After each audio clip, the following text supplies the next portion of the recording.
irmãos e irmãs, misericórdia, graça, paz da parte de Jesus o Salvador sobre a sua igreja nessa noite.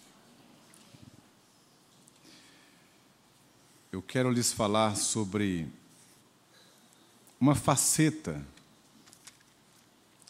do caráter de Jesus e da sua obra que devem mudar nossa forma de pensar e de agir. Nós somos pessoas que costumam estabelecer perfis, critérios, especialmente quando tratamos das coisas da igreja. Porque julgamos pertinente, conveniente, que as coisas sigam dentro de um padrão, porque nos é mais fácil administrar, gerenciar quando as coisas estão dentro do previsível, daquilo que controlamos. Mas a obra de Deus é diferente daquilo que nós concebemos. Deus não pensa como o homem pensa. Seus caminhos não são os nossos caminhos. E a forma de Deus estabelecer o seu caminho é completamente diferente da gente. Se nós fôssemos criar a nossa própria igreja, eu acredito que nós faríamos como fazemos. Por exemplo, quando vamos fazer uma festa de casamento, ou uma cerimônia familiar, o que é que nós comumente fazemos? Uma lista de convidados, de amigos que nos sejam convenientes, deixando de fora aquilo que nós não queremos que atrapalhe ou que destoe daquele padrão que a gente cria e estabelece. Até mesmo no rebanho, na igreja como uma instituição, se algo competisse somente a nós, eu acho que nós faríamos também a nossa lista. Quando nós vamos eleger, por exemplo, um oficial, alguém para liderar a igreja, participar da liderança da igreja, o que é que a gente faz? A gente estabelece parâmetros, princípios, um perfil dentro do qual aquele postulante deve se enquadrar, para que a gente caminhe dentro daquelas metas, daquelas balizas. Nós somos assim, a fim de que nada fique fora daquele padrão que nós estabelecemos. Mas Deus não é assim. Em toda a história da igreja e do seu povo, a gente vê que Deus tem uma cabeça, maneira de falar, completamente diferente da nossa. Ele faz coisas que nós não faríamos, nem aprovaríamos, e nos chocamos com essa liberdade que Deus tem de fazer as coisas segundo a sua vontade, contrariando as previsões, as expectativas e até mesmo a lógica das coisas. Eu estava agora ali, ouvindo o coral cantando e falando sobre graça, e me lembrando disso. Aquela história de Jonas com Nínive, aquilo revela, de fato, os dois lados dessa história que estou começando nessa introdução. Um lado, um homem, Jonas, com um lastro histórico atrás de si, com uma ideia concebida, formatada, de como Deus deveria agir como sempre agiu na história em relação aos inimigos de Israel, por exemplo. As nações inimigas. Já havia um padrão, uma forma. Os inimigos deveriam ser punidos, esquartejados, esmagados contra a pedra, exterminados, como diz a Escritura. Seria o padrão, seria o esperado. Mas veja que coisa curiosa. Deus, do outro lado da história, um é Jonas, olhando só por esse prisma, o lógico. Do outro lado da história, Deus querendo abençoar o maior e principal inimigo do seu povo naquele período. E o fez, revelando a graça abundante que extrapola, que vai muito além da nossa compreensão. Fico imaginando o que já comentei tantas vezes, vou repetir nesse contexto aqui, a experiência de um João Batista, que anuncia o Messias, aponta para ele, e com incrível precisão, convicção, diz: aí está o Cordeiro de Deus que tira o pecado do mundo. Este é aquele de quem eu vos falava há tanto tempo. Ele é o Cristo, convém que ele cresça e que eu diminua. Para algum tempo depois, o mesmo João Batista mandar discípulos para saber se aquele era Jesus mesmo ou deveriam esperar outro, em dúvida, completamente desnorteado em função do perfil que esse Messias apresentou, completamente diferente, fora do padrão, fora do esperado, e Jesus fez tudo isso. Curou em dia de sábado, pregou na sinagoga, pregou na rua, conversou com pecadores, com publicanos, com meretrizes. Enfim, talvez a gente formasse uma igreja ao nosso modo e muita gente estaria na lata do lixo. Porque nós somos seletivos e não fazemos como o Senhor. A mensagem dessa noite está baseada em Mateus capítulo 10, que é o texto que li semana passada, mas que serve também como base para a reflexão desta noite. Mateus capítulo 10, os primeiros versos. Os primeiros 4 versos. 4 versos. Acompanhe, por favor.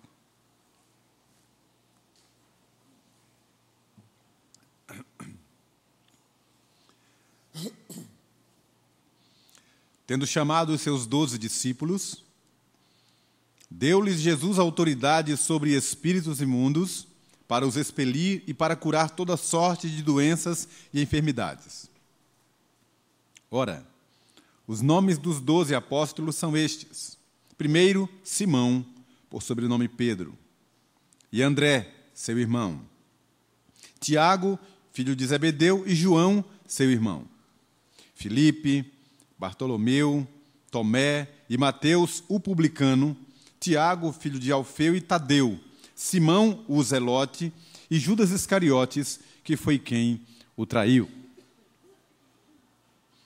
Eu já falei aqui sobre 4 pescadores que foram chamados para serem discípulos de Jesus e seus apóstolos.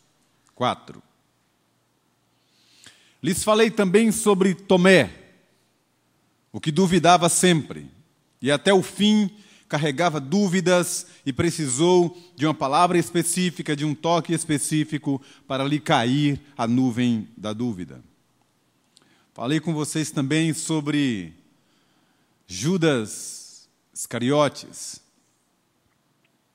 que desde sempre era do maligno e foi escolhido por um critério, por uma economia do Deus soberano para ser aquele que trairia o Salvador. Falei sobre Filipe, que teve uma experiência maravilhosa mas depois não ouvimos mais falar dele. Hoje à noite, eu quero lhes falar sobre 2 deles. Quero falar sobre Levi, ou Mateus, e Simão, que são 2 dentro do texto que eu li, você deve ter percebido, se não, observe agora. 2 que são citados, e ao lado da citação do nome, vem um aplicativo da função que eles exerciam, para referendar, para revelar alguma coisa a respeito do caráter desses 2. Mateus, o publicano, e Simão, o zelote, como o texto destaca. Primeiro, deixe-me falar sobre Mateus, falar sobre os 2 e depois terminar com uma aplicação para a vida da igreja. Mateus, ou Levi, Mateus significa presente de Deus, foi chamado por Jesus enquanto trabalhava em sua coletoria. Papias, um dos pais da igreja, diz que a coletoria onde Mateus cobrava os seus impostos, as taxas para o governo romano, ficava na periferia de Cafarnaum, que era um centro comercial muito importante e lugar por onde todos precisavam passar. E essas taxas que eram cobradas de serviços e produtos. E o governo romano, ou o Império Romano, havia estabelecido eram altos os impostos. Era alguma coisa opressora sobre a vida dos judeus, que tinham que pagar impostos das coisas que pertenciam a eles mesmos, como o que eles cultivavam, ou mesmo da pesca, que era uma das atividades mais comuns naqueles dias. E pessoas que saíam ou voltavam da cidade, obrigatoriamente tinham que passar por uma das alfândegas ou por uma das coletorias, e ali estava Mateus. Uma coisa curiosa é que em todos os postos de coleta dos impostos, havia uma prática conhecida no Império Romano, que era de um ágio cobrado pelos agentes, que eram chamados de publicanos. Eles cobravam sempre algo a mais, que depois ia para os cofres particulares. Razão porque os judeus, além da mágoa de serem taxados com valores tão altos, sem compaixão sobre a vida deles, ainda tinham que ver o que faziam os publicanos, cobrando a mais para benefício próprio. E Mateus, como todos os demais publicanos, era odiado pelos judeus. E quando ele teve um encontro pessoal com Cristo, ele largou tudo imediatamente e seguiu a Jesus. William Hendricks, um comentarista bíblico, diz que ele acredita que, dentre os apóstolos, Mateus foi aquele que sofreu o impacto maior, por ser alguém, dentre os 12, o que tinha maior posse, mais dinheiro, bens materiais, e que abriu mão de tudo, largou tudo para ser um dos peregrinos, um itinerante, seguindo a Jesus com os demais. Os pescadores, aparentemente, ganhavam pouco, largaram tudo e seguiram a Jesus, e foram viver das ofertas, das coletas que eram feitas, das mulheres que serviam a Jesus e outros que ofertavam aquele ministério.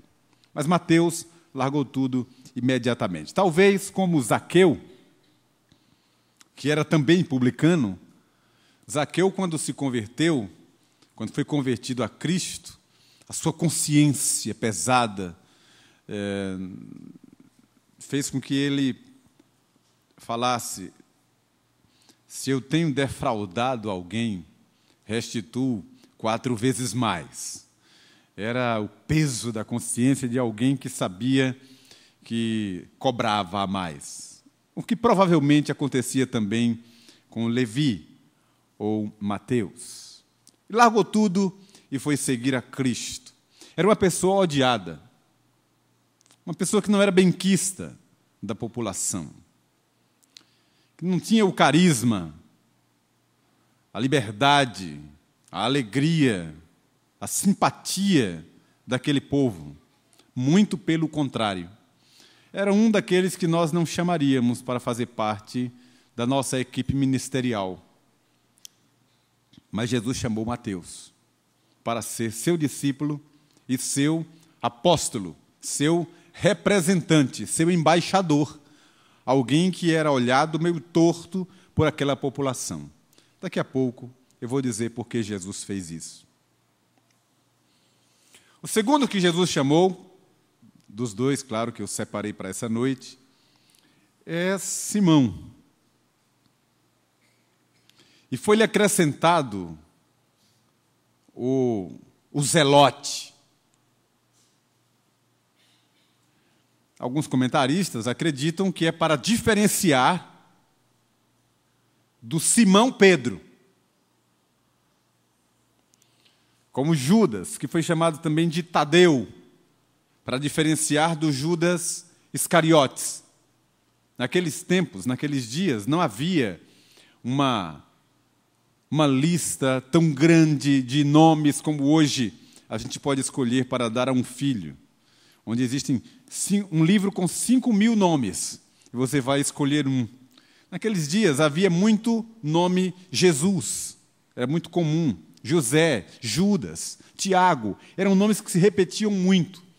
Existe um livro publicado pelo mundo cristão, chamado Quem é Quem na Bíblia? É um livro de personagens.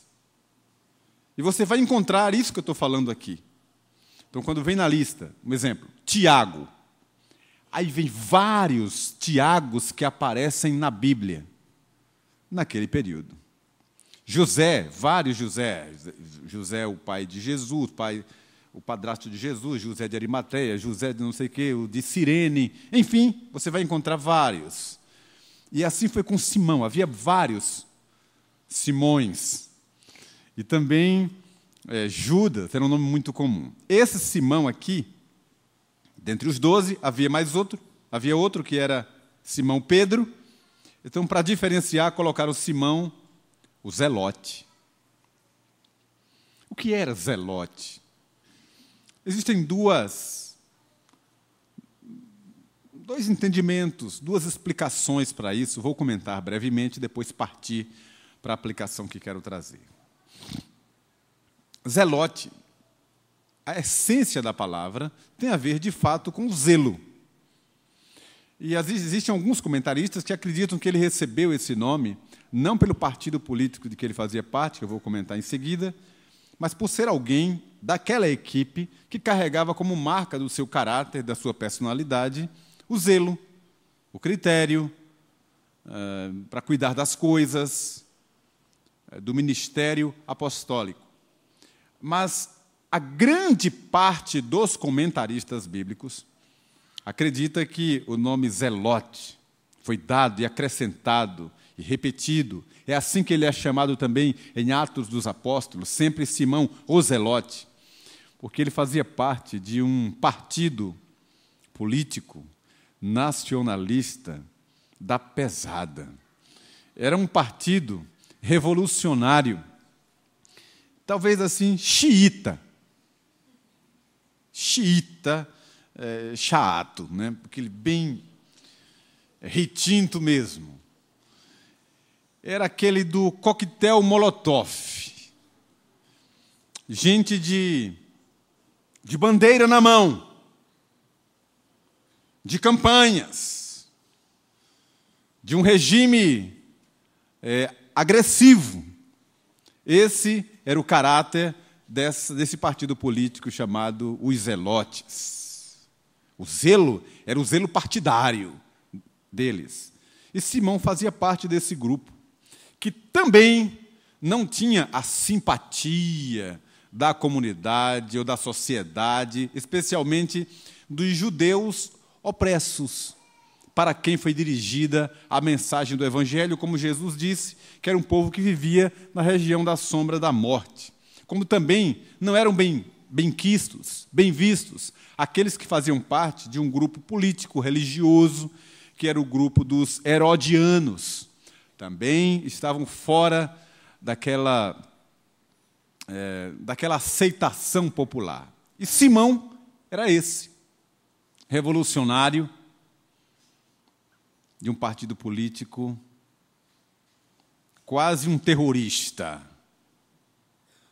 E Jesus chamou para ser seu apóstolo. Pouco sabemos do ministério de Mateus, e menos ainda do ministério de Simão, o Zelote, depois da ascensão de Jesus.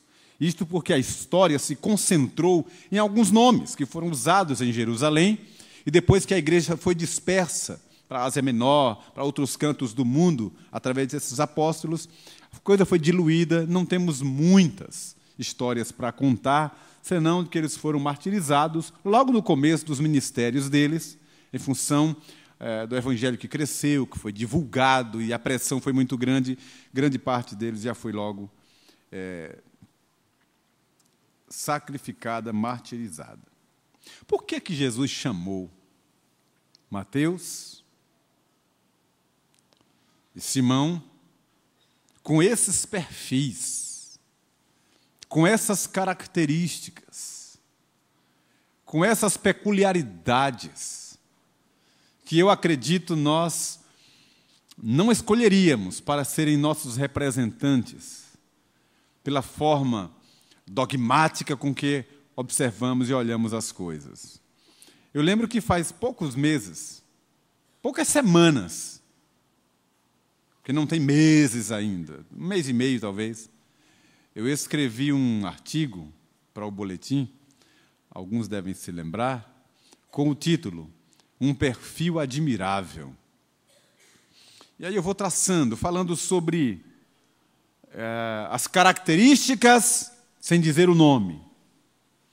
Fui falando sobre alguém que foi chamado por Jesus para ser usado em seu ministério apostólico, alguém que recebeu a imposição de mãos, e alguém que ouviu palavras de ensinamento, palavras de orientação, recebeu uma missão e recebeu autoridade, inclusive, para expelir demônios. Tudo que os demais tiveram, ele também teve. Fui descrevendo o perfil, e alguém que, pelo desempenho, foi guindado para ser alguém com uma liderança dentro daquela equipe ministerial dos 12 apóstolos. Era alguém que tinha uma função de confiança, que era cuidar das finanças do grupo. Aí fui dizendo o perfil admirável, e na última frase eu digo, esse admirável é Judas Iscariotes.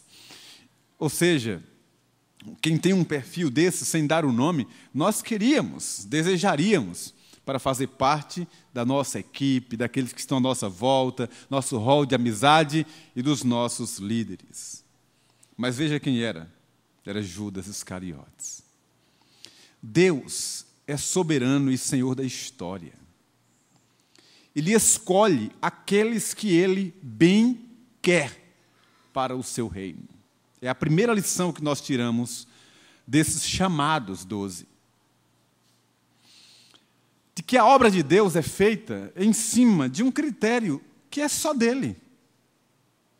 E nós não entendemos como é que funciona esse caminho, essa mente de Deus. Por que Ele usa alguém e não usa outro? Por que Ele separa alguém para o seu ministério e não a outros? É porque Ele tem um critério, é Ele quem chama. Como chamou a mim e chamou a você. Segundo aspecto, Ele chamou essas pessoas tão diferentes, absurdamente diferentes, aparentemente, quase uma contradição. Se ele estava pregando o evangelho da paz, anunciando a paz, e chamar pessoas que aparentemente não eram bem vistas, benquistas, aparentemente seria uma contradição, um contrassenso. Mas sabe o que é que acontece? Jesus chamou essas pessoas, com esses perfis, para revelar e mostrar que a obra dele é uma obra misteriosa e que não passa pela habilidade humana, nem pelo crivo humano. Para que quando as coisas se manifestassem como se manifestaram e se manifestam, entendamos e saibamos que ali não tem a mão humana, ali é a ação de Deus, porque Deus não dá a glória dele a ninguém. A gente abre a Escritura e fica impressionado, por exemplo, com um Elias. Elias. Um homem que a terra não era digna de tê-lo, e que foi arrebatado para o céu sem passar pela morte. Um homem poderoso em palavras e em obras. E quando ele passava, o comentário era apenas um: ali vai um santo homem de Deus. Aí você vai para a história de Elias. Elias nasceu em Tisbé. Tisbé era um povoado. Geograficamente, uma coisa que não faria o menor sentido. Era um povoado, era quase um bairro de Pedrinhas. Uma coisa insignificante. E Deus chamou de Tisbé Elias, para mostrar ao mundo que o poder vem do céu e não das qualidades humanas. Não foi assim exatamente que foi revelado o ministério de Jesus? Não foi assim que foi um escândalo, uma coisa que espantou o mundo de então, perguntando: de onde é que vem? Pode de Nazaré sair alguma coisa boa? Mas Jesus nasceu em Belém, Belém Efrata, a menor de todas as de Judá. Foi morar em Nazaré, cresceu ali como um cidadão comum, para depois revelar-se o Deus soberano das nações. Por que Deus faz isso? Por que Deus levanta alguém para pregar aos reis, alguém que nasceu numa manjedoura, e chama pescadores para ir aos reis da terra, e separa para ser seus discípulos pessoas como Mateus, um publicano, que era indigno, era uma sub-raça, os fariseus, que eram a elite religiosa daqueles dias, de tanta convicção que tinham que os publicanos não representavam nada, eles tinham a ousadia e a liberdade de, em público, orar e dizer: Senhor, não sou como os demais homens, roubadores, indignos, nem tão pouco como esse publicano. E diz que um publicano, um pecador, ali, cabeça baixa, não se atreveu sequer levantar os olhos, e ali como estava, apenas orou e disse: Senhor, sê propício a mim, pecador. E a palavra de Deus diz que este saiu dali justificado, porque Deus não vê como vê o homem. E quando os judeus, que eram a raça da aliança, andando em maus caminhos, se arvoravam da prerrogativa de serem filhos de Abraão, Deus disse uma coisa muito curiosa para a gente meditar nessa noite. Jesus disse assim: olhem, fiquem espertos, porque meretrizes e publicanos vos precederão no reino. Por isso que Jesus chamou Mateus, um publicano, para revelar que o reino de Deus é feito de indignos, dignificados pelo seu sangue. Por isso que Jesus chamou Simão, o zelote, para mostrar para a sociedade daqueles dias que o poder da ressurreição transforma qualquer pessoa. E aí muitos viram um centurião romano transformado pelo poder do Evangelho. E viram entre os 7 diáconos escolhidos para serem os líderes da igreja primitiva, um negro, espanto para muitos, e um da casa de Herodes, e cada um diferente do outro, cada um alguém que talvez não estivesse relacionado em nossa lista de preferências, porque nós não somos como o Senhor. Até a gente acha e seleciona pessoas que são mais convertíveis. Isso é um neologismo, nem sei se existe a palavra, mas do que outras. Pessoas que são mais fáceis de serem convertidas do que outras. Como se fosse assim que o Evangelho funcionasse. Alguém que é amigo do Evangelho, uma pessoa quebrantada, uma pessoa que só falta se converter, e a outra tem o coração endurecido. Irmãos amados, não é assim que Deus faz. Aquela pessoa de coração mais empedernido, mais endurecido, que não quer saber do Evangelho, pode vir assim, no estalar de dedos, e aquele bem religioso, aparentemente quebrantado, está caminhando, correndo para o inferno, porque Deus não vê assim. E a escolha dele, nos seus discípulos e apóstolos, revela que o critério de Deus é uma economia dele. E que quando ele revela essas escolhas, é para mostrar que a obra dele é misteriosa, soberana e gloriosa. E não a habilidade humana, nem os critérios humanos. Quero finalizar com uma ilustração assim, bem nossa, bem particular. Não acontece mais isso. A gente foi crescendo, amadurecendo, o tempo vai passando, e a gente vai abrindo os olhos para outras realidades, e eu creio que é o Espírito Santo, de forma progressiva, alimentando e amadurecendo o seu povo. Mas, olhe, faz alguns anos, em muitas igrejas, só como exemplo, a gente ia escolher representantes do povo, ou líderes do povo, diáconos, presbíteros, mesmo pastores. E o critério que a igreja estabelecia eram os critérios mais humanos, mais carnais.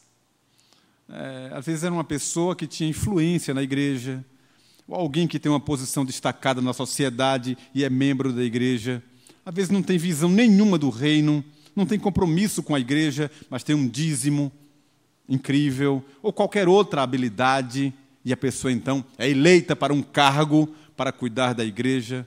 E não é isso que Deus vê. Às vezes é uma pessoa que não teve a oportunidade de se assentar em bancos de escola, faculdade, pós-graduar-se, mas é alguém cheio do Espírito Santo. E seria aquela pessoa que Deus separaria para estar à frente do seu povo. À frente do doutor, à frente da doutora, mas alguém que é vocacionado. Porque a obra não é de homens, a obra é de Deus, o Senhor. Que Ele aplique a sua palavra ao nosso coração e que o exemplo de Mateus e de Simão nos revele aquilo que Deus quer nos ensinar nessa noite.